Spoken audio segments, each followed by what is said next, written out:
Olha, vamos para a entrevista do Lula, onde ele disse, entre outras coisas, que jamais imaginou uma invasão após a eleição democrática. Pode rodar. Eu jamais imaginei que pudesse acontecer nos Estados Unidos da América do Norte a invasão do Capitólio.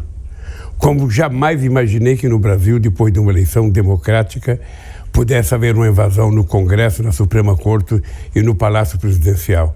Isso significa que você tem solta no mundo uma extrema-direita raivosa, uma extrema-direita muito nervosa, que utiliza fake news como se fosse um instrumento de fazer política, de conversar com as pessoas. E nós precisamos destruir, sabe, essa narrativa que eles utilizam contra os democratas. Aliás, ontem, eu quero dar os parabéns ao presidente Biden pelo seu discurso que ele fez no Congresso Nacional, que foi um discurso muito interessante. Era como se ele estivesse falando no Brasil, porque no Brasil acontece a mesma coisa que está acontecendo aqui. Muito bem, ainda com a entrevista com... Isso, tira o áudio, por favor. Ainda sobre a entrevista do presidente Lula, ele disse que em algum momento o Bolsonaro vai ser condenado. Pode rodar.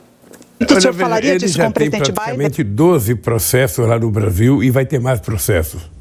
Eu acho que em algum momento ele vai ser condenado em alguma corte internacional sobre a questão do genocídio por conta da Covid, porque metade das pessoas que morreram é por conta da irresponsabilidade do governo, e também ele poderá ser punido pelo genocídio contra os índios Yanomamis. Ou seja, que é uma coisa muito grave que aconteceu lá, e ele incentivava os garimpeiros, incentivava a jogar mercúrio na água, incentivava a poluir a água, que as pessoas bebiam naquele mundo bem escondido do restante do país. Então eu acho que em algum momento ele vai ser condenado. Ele, na verdade, nem ficou lá para me dar posse, ele fugiu do Brasil 3 dias antes. Muito bem, tá aí duas falas bem incisivas do presidente Luiz Inácio. Começamos com você, Zezinho. Para mim, essas falas são discursos de ódio, né? São falas que não unem o povo brasileiro, porque teve um corte, Cícero, que não colocou aí, quando ela diz, olha, o povo, a metade do povo brasileiro te rejeita, né? E ele não respondeu. Ele não respondeu. A Cristiane, ali a repórter, ele não respondeu, ele passou por cima e foi dizer que comparou Bolsonaro a Trump, né? Disse que comparou não, são iguais. E em algum momento ele vai ser preso, né? Em algum momento. Agora vamos lá, Lula foi preso, foi condenado, conseguiu, na verdade, algo inédito nesse Brasil, algo inédito. O cara ir para a cadeia, ficar 500 dias preso e voltar a ser presidente. E agora ele fala do outro. Meu Deus, rapaz, a gente, com essas falas, a gente vai até onde? Isso, ele não consegue o tempo todo não tirar Bolsonaro da fala dele. Tem que esquecer essa coisa que ele vai para os Estados Unidos, em vez de estar falando do Brasil, não, ele está falando da pessoa que foi o adversário dele. O tempo todo, Lula, até quando ele vai deixar essas falas ruins para governar o Brasil? A gente não sabe, porque eu gostaria muito que ele avançasse numa entrevista dessa, falasse das pautas que ele tem do projeto de povo de nação. O que ele tem é só revanchismo e vingança. Até quando? Será que nós temos que ficar calados? Que isso? Não dá. Nós não podemos. A imprensa brasileira já chegou o momento de fazer jornalismo. Ela deu quarentena, já tem 40 dias. Que, para mim, tem 100 dias, porque teve a transição. Então, Lula ir para os Estados Unidos, e depois ele com Biden, a mesma coisa. Ele falando ali com o Biden, a mesma coisa. O tempo todo é Bolsonaro. Ele não consegue esquecer. Ele alimenta o tempo todo a polarização. Nós vamos viver com esse país dividido. Como é que nós vamos avançar com esse discurso aí? Cadê aquele Lula, paz e amor? Está com o discurso de ódio, não pacifica o Brasil dessa maneira, e dessa maneira ele não vai ter vida fácil não no Congresso, porque vai ter oposição, tem um Congresso novo.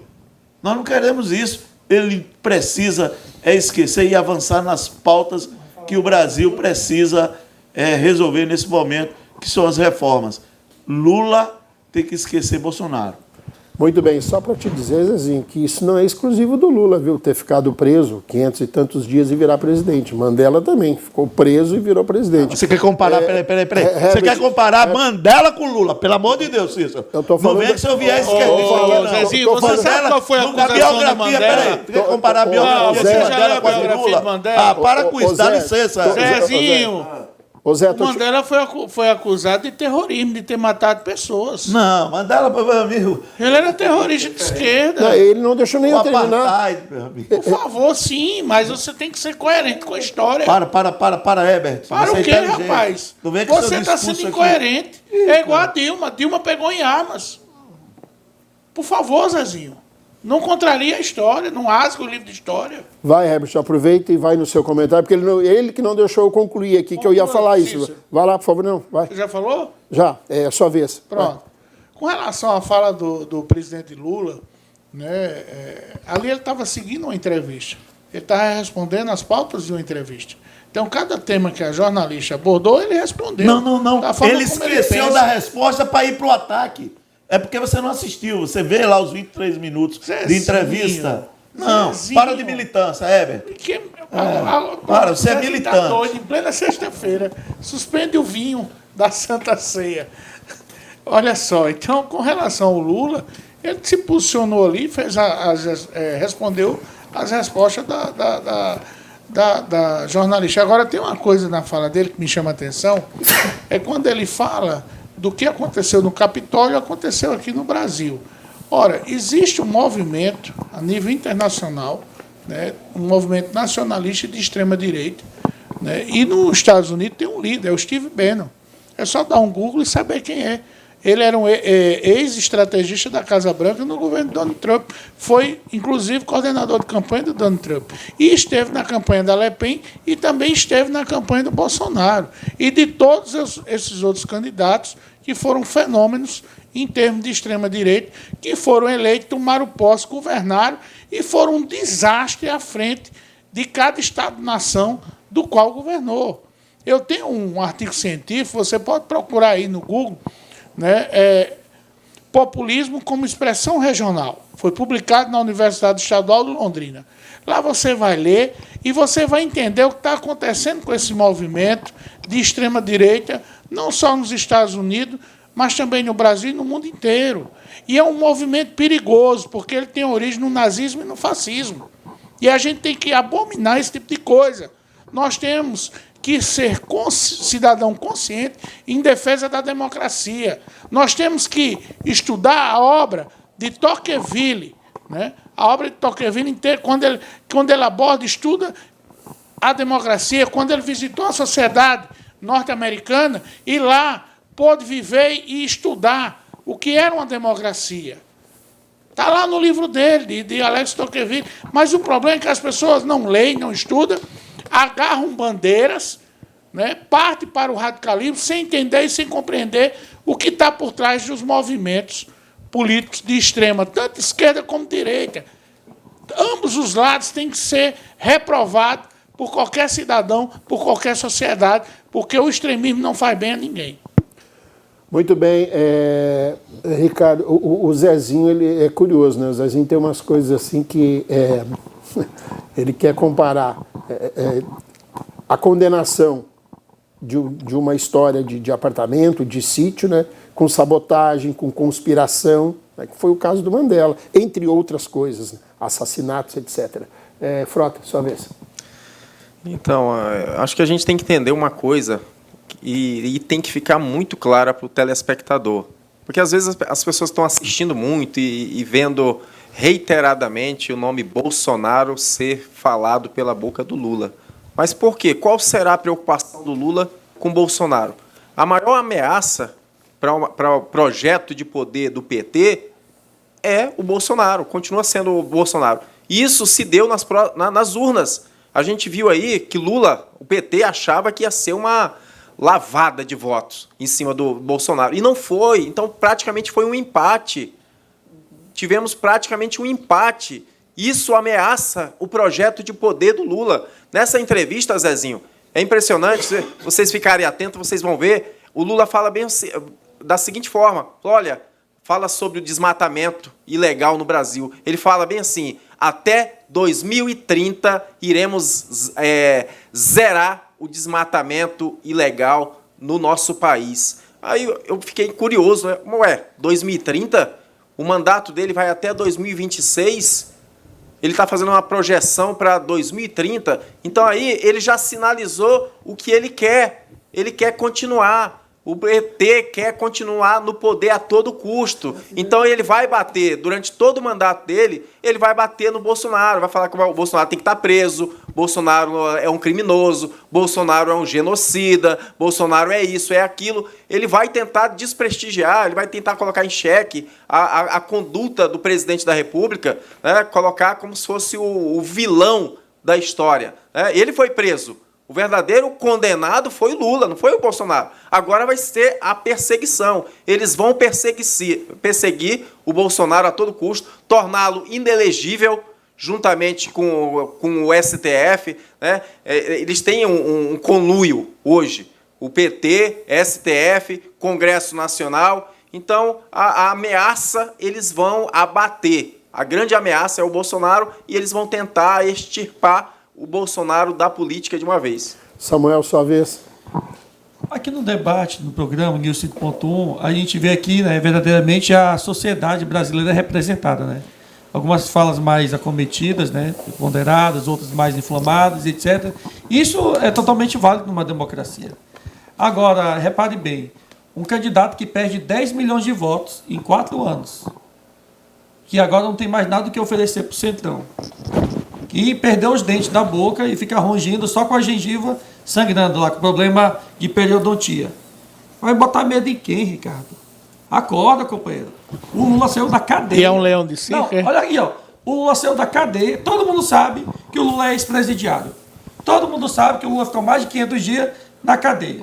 O cara saiu da cadeia, foi lá, ganhou o primeiro turno e fez a maior votação da história do Brasil. E conseguiu a façanha, pela segunda vez, de derrotar um presidente que disputa a reeleição. Então, o Bolsonaro, ele é carta fora do baralho, isso aí tu esquece, não tem o que oferecer. Arthur Lira, a galera lá que estava com ele, tudo pulou. A grande verdade é que quando o Bolsonaro estava no mandato, pessoal, ele gosta de rico. Sabe por que o Jaime Bagatoli foi o candidato do Bolsonaro aqui, em Rondônia? Porque o Jaime Bagatoli tinha dinheiro para bancar a campanha do Bolsonaro de graça, como fez em 2018. Agora, quando ele pegou, viu o Marcos Rogério quebrado, e o Marcos Rocha mais quebrado ainda, ele largou, vou deixar esses dois fazerem palanque para mim. O Bolsonaro gosta de quem tem dinheiro para bancar a campanha dele. É isso que ele quer. Se tem uma pessoa que é inexperiente na política, como o Jaime Bagatoli, que se predispõe sair da iniciativa privada para ir para a vida pública e gasta rios de dinheiro fazendo santinho para o Bolsonaro de graça, é isso que o Bolsonaro quer. A questão é que em 2026... não tem mais ninguém tolo com ele. Ou tu acha que o Eider Brasil, que foi penalizado em 2022, que é o autor desse projeto de lei esdrúxulo, que foi julgado inconstitucional no STF, vai ficar balançando... Mas o Lula disse que era o último mandato dele. Ele mente, o Lula mente. É um mentiroso? Isso, mente. Ah, mentiu. então beleza. Ele muda de opinião. Aí tudo bem. O Bolsonaro também mentiroso. disse a mesma coisa, que não ia disputar a reeleição e disputou. Eles são políticos. Se as pessoas não parem para compreender, ó, Simone Tebet, Ciro Gomes, Bolsonaro, Lula, é tudo político. Se o Ricardo for candidato a presidente da República, ele também é político. Político, ele faz tática de eleição. Se o Lula vê que se o Haddad, ou a Tebet, o Flávio Dino, tem condições de se eleger, ele lança. Se ele vê que é só ele que consegue vencer, ele vai vir de novo. E agora, o que a gente não pode aqui é menosprezar a fala do Lula. Eu acho que se o Bolsonaro tivesse sido um pouco humano durante a pandemia, ele teria chance de derrotar o Lula. O problema é que ele perdeu para a língua dele, agora os companheiros dele abandonados. Tu acha que a Mariana Carvalho quer papo com o Bolsonaro? Está lá o Maurício Carvalho participando de todas as reuniões, Zezinho, do União Brasil, para ver cargo e espaço de poder. É tática. Entendeu? Tem faculdade privada, isso aqui não é calúnia, vai legislar em causa própria. Agora, vir com hipocrisia, com demagogia, dizer que o Bolsonaro é ameaça, eu acho que o erro do Lula é... Nessas questões, quando abordar o nome do Bolsonaro, eu falo, meu irmão, é o seguinte, não quero falar sobre esse cara, não. O meu programa de governo, eu vou diminuir o petróleo, vou voltar a Minha Casa Minha Vida e responder de forma, igual como o Roberto Sobrinho fazia em 2008 nos debates. Porque o Bolsonaro já era, game over para ele, acabou. Zezinho, você pediu uma Não, parte, vai lá. uma parte aí da fala do professor Herbert, quando ele diz, ele falou que Lula, realmente Lula falou, comparar o que aconteceu nos Estados Unidos com o Brasil é totalmente diferente. Aqui não teve nenhuma morte. E outra coisa, eram pessoas envenenadas que estavam ali nas mídias sociais, que exageraram, que ninguém concorda com isso. Agora, Não é esquerda infiltrada, não, Zezinho? Aí não dá para debater, pô. Né? Porque você, Alexandre Frota, aqui sugeriu que tinha pessoas da esquerda Alexandre, me infiltradas. chamou de Rodrigo, no início, Alexandre. Frota, não, Rodrigo Frota. Rodrigo de novo. É, porque Aí tá eu difícil confio. debater aqui. Quer que eu repita como é Não, que mas é o eu nome? tô falando Ricardo. que Ricardo você Frota. querer Me comparar faz lembrar do general Frota, que tentou dar um golpe no ali- Brasil, junto com o general Ustra. Vamos lá. Vai, Tem Zezinho. como é que você vai fazer o debate se a gente é interrompido? Eu vou fazer o mesmo. Já que eu vou fazer o mesmo. Não, que nem compara. Ali era um movimento que não tinha liderança, que as pessoas estavam ali, quer dizer, movimento todo desorganizado. Ali não, Trump estava, fez o discurso, incentivou as pessoas a ir lá para o Capitólio. Do episódio do Capitólio.